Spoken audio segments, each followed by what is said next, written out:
How's it going, guys? Honcho here with another squad video, and in this one, we're going to talk a bit about squad status update. Now, I didn't intend on making this video for a few weeks, despite the fact that a lot of what I will be talking about today, I had already come to the conclusion during the playtests, especially on the tweaks and improvements side of things. But seeing as part of the squad's community is basically at each other's throats, I figure this video may help those on both sides of the argument understand each other's frustrations and help formulate good ideas that can be put forth to the developers and hopefully shape the future of this update that allows everyone within squad to enjoy it. Now, for those of you who are really disliking this update, I do have something towards the back end of this video that may be of interest to you, but I will get into that later. Now, I want to clear up straight away, I am a big fan of this update, the ICO on the whole and its concept. Since the update has dropped, I have already seen a shift in the way that people are playing. They are staying together more, less lone wolfery, there's no Mark's memes 10,000 meters from the nearest enemy, and believe it or not, there has been less toxicity in the game. Matches are also lasting a lot longer. Games have gone from being somewhere between 20 and 30 minutes on average to 60 to 90 minutes and sometimes even more. So again, the ICO has checked its mark here, as well as creating a more immersive environment, due to the fear being put into the back of people's mind now from not wanting to be suppressed. However, squad players will still be squad players, and there will be a lot of bad habits ironed out, and that includes a lot of what I do myself. So, at face value, the Overhaul looks to have done its job really well, and apart from the server DDoS attacks on launch night, the launch for 6.0 was also incredibly smooth. It is, however, far from perfect, but keep in mind, this isn't something that OWI is going to implement and then leave stone cold for 12 months. This is something that will need constant updates and tweaks. And it looks like OWI are setting themselves up to keep on top of that, with having a small balance patch only 1 week later. But rest assured, if it does look like they aren't going to, I will do everything I can to bring issues and such to their attention as often as I can and need to. But I have faith that I won't need to chase them. So as most of you know, last week saw OWI push out a handful of changes in order to help balance a few things out and to make things more enjoyable. Weapon sway was reduced by 10% across the rifles, Iron Sight and Hollow Sights got a speed buff to their ADS speeds, and all AT launchers got their minimum arming distance reduced to 10 meters, on top of a bunch more smaller changes that I covered in my patch notes video last week. Do you like playing with your phone whilst on the toilet at work, or simply just trying to avoid your family? Do you want to help support me and my YouTube channel? Then download Star Trek Fleet Command on your phone and hit any of these 3 goals before 2100 GMT, Monday the 16th of October. Then you can yeet it off your phone quicker than you clear your browser history. Remember, you must install it through this link here or look down in the description below. Okay, thanks, bye. On the whole, these changes have helped make the game feel a bit more polished and user-friendly. However, I think the buff to anti-tank kits was just a little bit too strong. Heavy AT can basically just be really dumb and pop up and nail vehicles for fun, and when it gets to the point that even I am taking out multiple vehicles solo, yeah, it's probably gone a bit too far. I think perhaps a happy middle ground would be to leave the light anti-tank kits at 10 meters, due to irons suffering from suppression more than optics, so this affects lats more than hats, and then make the heavy AT minimum arming distance around the 20 meter mark.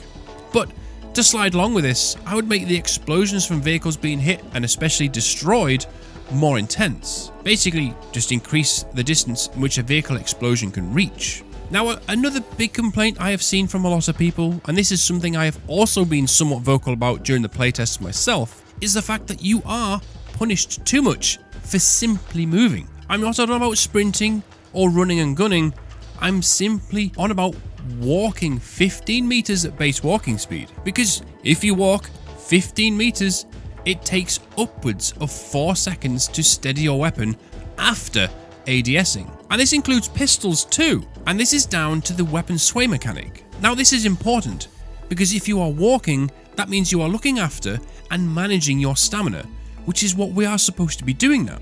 A member of the squad community has put together a couple of graphs here that shows what I'm on about. As you can see here, it is pretty much a straight diagonal line that's making walking just as punishing as sprinting. Now, as you can see on this second graph here, there's 2 key changes.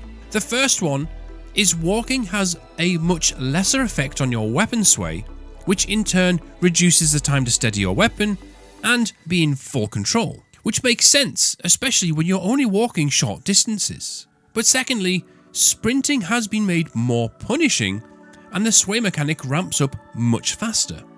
If OWI changed to similar values to these two graphs here, it will have a few key changes that will really help the general gameplay of Squad. Firstly, walking will no longer be an extreme punishment, meaning attacking an objective, clearing a compound, or trying to recover your radio, for example, will no longer be a massive fight with your own soldier, especially when you are doing the right thing. You're walking, you're managing your stamina, and you are in control. So this would help people move up and attack an objective in a controlled but theoretical manner, and it would mean that defensive squads will actually have a fight on their hands, but they also can change position without being penalised massively as well. But secondly, sprinting will have an actual purpose and place, and that will be to get from point A to point B in an emergency. For example, sprinting to cover, because after sprinting for a short amount of time, your sway mechanic will be getting maxed out, meaning you have to wait some 8 to 15 seconds to regain composure and full control. It is a simple change, but will massively increase the quality of games and the experience of a lot of players, because the current system is so punishing. People are just trying to run and gun regardless, as sprinting is just as punishing as walking. So, creating a big gap between walking and sprinting rewards those who look after their stamina and creates situational purposes for sprinting. As for weapon handling, I also have a few suggestions here. Now, rifles are starting to feel really good to use. I have seen myself switch away from using optics to hollows primarily. I actually feel like I'm much more effective with them. However, iron sight kits feel really lost within the mix right now, unless you never plan on moving, because whilst it's around a 4-second steady time after ADSing on hollows and optics, irons have an extra issue within the mix that basically doubles it, and that's the clear sight or oversight feature, and this also includes pistols. This, mixed in with the weapon sway and misalignment, has made irons feel absolutely useless and straight up unusable for newer players or anyone who intends on moving more than 5 feet. And the fix for this is super easy, in theory. Simply make the clear sight feature a key binding. That way people can choose to use or not to use that feature. I get some people who enjoy it and can use it, and that's fine. Have it enabled via a key binding. But those who severely dislike it can choose to not use it that way. To put it in perspective, the VDV irons aren't on this system at all, and they are infinitely better to use than any other iron sight weapon in game. And whilst I'm on the topic of letting people choose, for the love of the sphere, please make the depth of field blur a graphical option that we can turn on and off, because again, it's making some iron sight straight up unusable, but it's also giving people migraines as their brain is trying to unscramble something that shouldn't be scrambled. Yes, I know that's how it is on a real rifle, but we're looking at a flat screen that's right in front of us, and a lot of people, including myself, have been getting terrible eye strain and headaches because our brain is constantly subconsciously trying to fix something that's out of focus, which shouldn't be. I can't believe I'm saying this, but look at Hell Let Loose. Nothing on this weapon is covered in blur or bloom. I can see everything I need to see, and I can play like this for hours and hours with no issue whatsoever. So please, OWI, make this a graphical option so some of us can actually enjoy the game without burning our brains or eyes out. Everything else though is feeling like it's in a really good spot. I'm seeing more squads sticking together, people moving up as a unit despite sometimes being in a bit of a big blob, but it's still better than being scattered all around the parish. The new suppressional system is so strong, you can see it has actually instilled some fear in a lot of players that they don't want to get shot at because they know they'll be rendered useless. So again, that's created a bit of a weight within games, which is really helping. I mean, it probably doesn't help you guys who are medics because you're getting less revives because people don't want to get shot anymore. Defenders still have a monumental advantage right now, which for random advance and secure isn't so bad, but it can wind up with both teams sat on defense and then not much else happening because nobody wants to attack. And with the 10 meter minimum arming distance, heli hot drops and mechanized infantry drop-offs are pretty much defunct now because as soon as they get somewhere near point, they just get absolutely battered in a handful of seconds. But in games of invasion, it's a serious problem. because it can be almost impossible to just get past the first point. So a few tweaks to things that I mentioned earlier should help make the game feel more rounded for everyone and keep the balance and ethos of this update. And if anything, it'll probably deepen it. Like I said at the start, I love this update and it shows a lot of potential, but I'm also able to look at it without rose-tinted glasses and see where it can be critiqued to be made better. Under no circumstances am I wanting to go back to squad pre-ICO.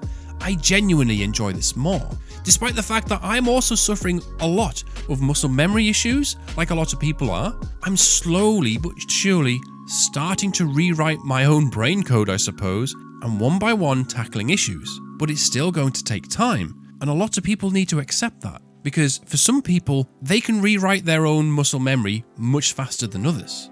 Now, as I mentioned at the start of the video, for those who really don't enjoy this update, there is something for you that might help you continue to play and enjoy Squad, and that's thanks to the modding community. Mjolnir Husky, the guy behind the Squad Tournament mod, Vehicle Armored Training mod, and many more, has come up and published the Better Infantry Combat Overhaul mod, or ICO for short. Husky has basically taken the ICO and adjusted all of the different parameters to something that is somewhere between Squad 5.0 and Squad 6.0. And this mod has been growing in popularity throughout the Squad community quite quickly, with already some 3,000 downloads.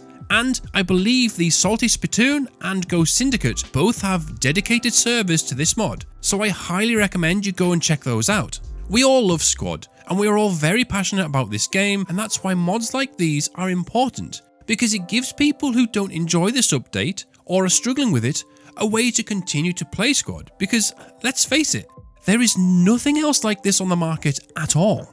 End of the day, everything I've mentioned here is purely just suggestions that's either based upon my own feedback or from the feedback of others within my own community and extended. And I'll be honest, I feel like I wouldn't be doing my job properly as a content creator if I didn't voice my own opinion and thoughts on this update. I do want to round this video off on saying that whether you enjoy this update or not, that is no excuse or reason to go around attacking each other. And just because other content creators have been dropping derogatory comments about certain groups of players does not mean it is okay to do so. We need to come together as a community and not allow ourselves to be divided and torn apart. It doesn't matter if you have just bought the game and you're a complete noob, or you are a former Squad competitive world champion. We all have something in common. And that's we all enjoy playing Squad and seeing what was once a small indie game thrive. Because at the end of the day, that makes it better for us, the players. So please, feel free to debate and discuss things in various Discords, forums, or in the comment section down below, but keep it respectful. We're only on this world once, so don't go filling your time or others with hatred. And with that, I'll close this video off. Thank you all for watching, take care, and I will catch you in the next one. Good night.